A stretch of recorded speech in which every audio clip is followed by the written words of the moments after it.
semua yang dipecat itu pasti melakukan perlawanan hukum. Anggaran rumah tangga Partai Demokrat. Dan yang menjadi pemohon itu adalah 4 orang kader Partai Demokrat yang dipecat oleh partai itu sendiri. Di pengadilan, ini harus menjadi pembelajaran di kemudian hari. Jika ada yang dipecat, jika ada yang diberhentikan, dan dia merasa keberatan, dia merasa tidak nyaman atas itu, ada jalurnya. Jalur yang terbaik itu adalah pengadilan tata usaha negara.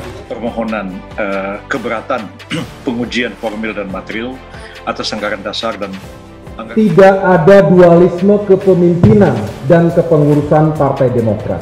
Telah meminta saya untuk menjadi ketua umum Demokrat. Untuk itu saya sungguh mengapresiasi dan terima kasih. Dan itu saya terima. Saya, Agus Harimurti Yudhoyono, AHY, adalah Ketua Umum Partai Demokrat yang sah dan legitimate. Namun yang menarik menurut Yusril, langkah menguji formil dan material ADART partai merupakan hal baru dalam hukum Indonesia. Ia menyebut MA berwenang untuk menguji ADART yang dibuat oleh sebuah partai atas perintah undang-undang dan delegasi yang diberikan UU Partai Politik.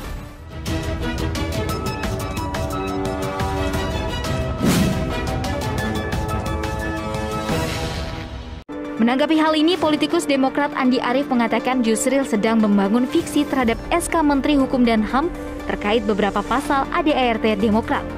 Andi pun menyebut Yusril inkonsisten. Saya pikir dulu saya pernah terlibat menangani konflik internal di 2 partai, Partai Golkar dan P3. Ya pada waktu itu saya menjadi lawyernya Rizal Bakri berhadapan dengan kubu Agung Laksono dan kawan-kawan. Saya menjadi penasehatnya Surya Dharma Ali berhadapan dengan Romi dan Kisruh P3. Tapi mereka gunakan advokat, ya. Kita berdebat di pengadilan, kita juga kadang-kadang berdebat di media, tapi tidak pernah menyerang pribadi orang, ya karena memang kita tetap saling menghormati satu sama lain. Kami tidak ada salah dengan pemerintah, kami tidak ada perlawanan yang masif terhadap rezim ini, tidak. Kami baik-baik saja dengan rezim Jokowi ini, kenapa kami harus diganggu? Begitu partai didirikan, partai tidak bisa dibubarkan oleh siapapun termasuk oleh presiden. Partai hanya bisa dibubarkan oleh Mahkamah Konstitusi. Dan yang kedua, ya, ADART itu merupakan konstitusi tertinggi nih di dalam parpol itu, ya, yang merupakan untuk materi parpol. Dan jadi persoalannya ini pertama kali sekarang kita terobos. Kalau sesuatu peraturan itu didelegasikan oleh undang-undang dan diperintahkan pembentukannya oleh undang-undang, kalau ternyata dia bertentangan atau tidak dengan undang-undang, siapa yang bisa menguji? Partai Demokrat memang lucu, pantas Yusril sampai ikut prihatin. Perseteruan Partai Demokrat kubu SBY melawan kubu Muldoko tampaknya akan semakin seru, apalagi setelah kubu Muldoko memakai jasa pengacara top Yusril Iza Mahendra untuk membawa perkara gugatan ADART Partai Demokrat ke Mahkamah Agung. Jadi yang diajukan ke Mahkamah Agung itu adalah permohonan uji formil dan uji material terhadap anggaran dasar dan anggaran rumah tangga Partai Demokrat. Jadi ini sama sekali bukan sebuah gugatan dan tidak ada pihak yang dijadikan tergugat dalam perkara ini. Dan saya pun posisi saya bukan sebagai penggugat, saya adalah kuasa hukum dari para pemohon. Dan pemohonnya itu ada 4 orang, saya sama sekali bukan kuasa hukum dari Partai Demokrat Presti Muldoko seperti yang Anda katakan. Rahlana Siddiq, kader Partai Demokrat yang kerap bicara ngasal mengenai situasi atau orang-orang yang dianggap mengusik partainya pun tak tinggal diam. Belakangan lewat komentar-komentar pedasnya, Rahlana Siddiq kerap menyerang Yusril yang lama-lama mungkin bikin jengkel juga si penerima serangan itu. Yusril pun mengaku prihatin terhadap tindakan politikus Partai Demokrat itu, yang disebutnya mirip seperti orang yang kehabisan akal karena terus-menerus menyerangnya belakangan ini. Terlebih Rahlan menilai bahwa Yusril seperti melupakan bantuan Partai Demokrat saat mengusung anaknya Yuri Kemal Fadullah sebagai kontestan di Pilkada Belitung Timur pada 2020.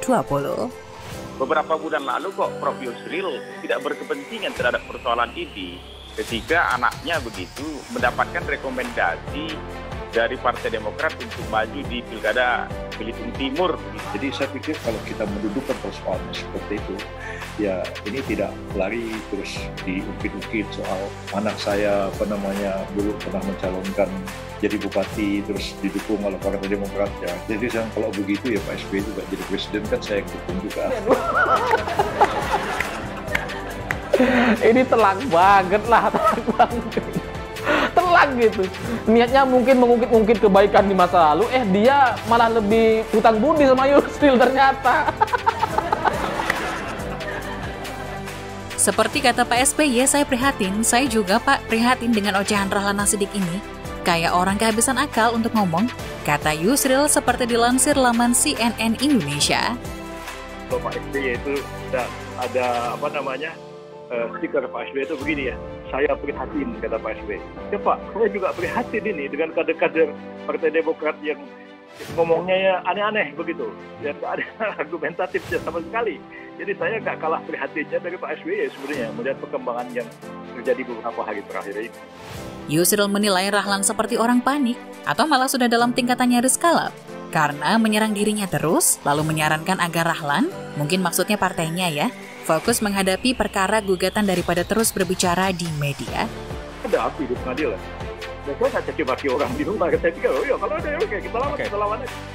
Cobalah kita argumentatif dan kemudian kita lebih dewasa berdasarkan persoalan yang kita hadapi dalam kehidupan politik ini. Serunya, kubu Partai Bulan Bintang atau PBB di mana Yusril jadi ketuanya mendapat pembelaan dari Sekjen PBB bernama Adrian Syaferi Nur.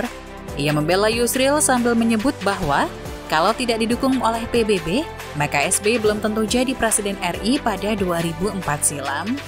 Kalau kita boleh ungkit lagi, 2004 PBB dukung SBY sebagai capres loh, sebagai satu-satunya partai Islam loh. Kalau nggak ada PBB, belum tentu SBY jadi presiden, kata Afriansyah mengungkit balik jasa PBB untuk kubu SBY. Lucu juga ya Pak Rahlan ini. Kayak takut sekali anggaran dasar dan anggaran rumah tangga partainya ketahuan bermasalah, lalu berhasil dibuktikan di pengadilan yang akan membuahkan putusan yang bisa membuat Partai Demokrat bak diterjang badai tanpa ada kesiapan untuk mencegahnya. Padahal seharusnya kalau yakin benar alias nggak ada masalah dengan ADART partainya, ya biasa saja lah. Buktikan semuanya di pengadilan lewat data-data yang valid, benar, dan tidak menyalahi aturan. Kalau benar seharusnya kubu Rahlan dan SBY tidak perlu gentar, karena Yusril juga tidak selalu menang di pengadilan kok. Saya juga paham kenapa orang-orang itu panik gitu, karena kepanikan itu selalu tentang dua hal. Pertama, dia tahu dia punya permasalahan atau kesalahan gitu ya. Kedua, dia takut untuk kalah. Tapi kalau misalkan kita nggak punya kesalahan, nggak ada sesuatu yang salah dalam ADART itu gitu ya, ya udah hadapi aja, biasa aja gitu. Siapapun lawannya, Yusril sekalipun itu bisa kalah kok. Santai-santai saja lah gitu. Yakin aja kalau bener gak mungkin kalah gitu.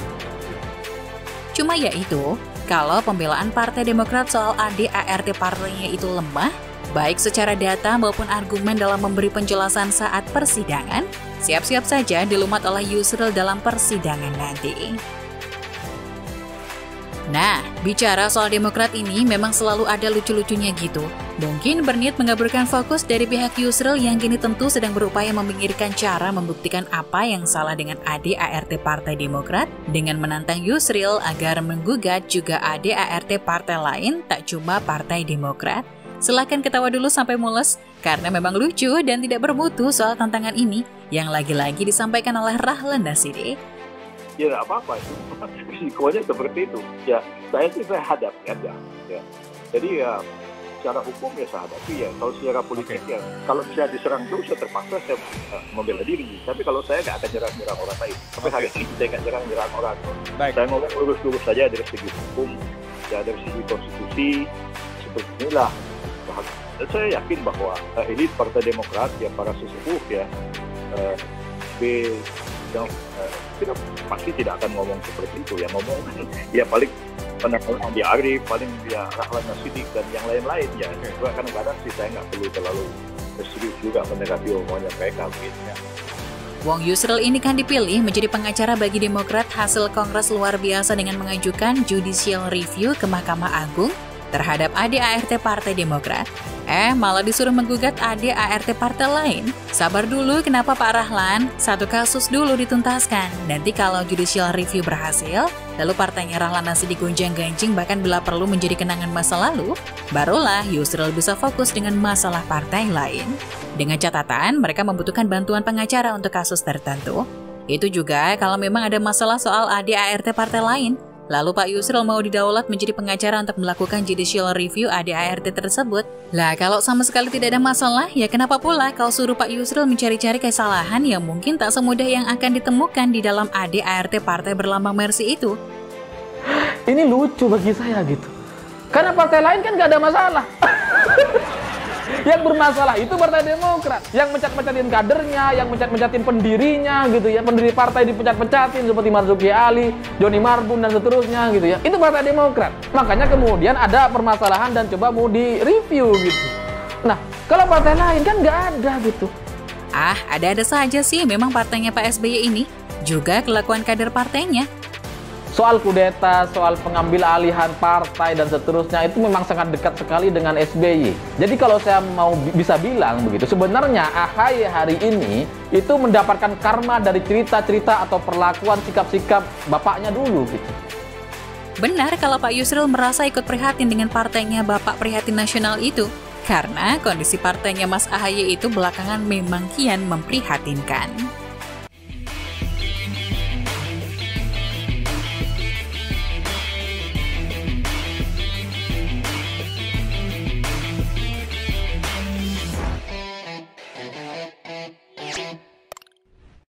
Jangan lupa untuk subscribe dan nyalakan lonceng notifikasinya.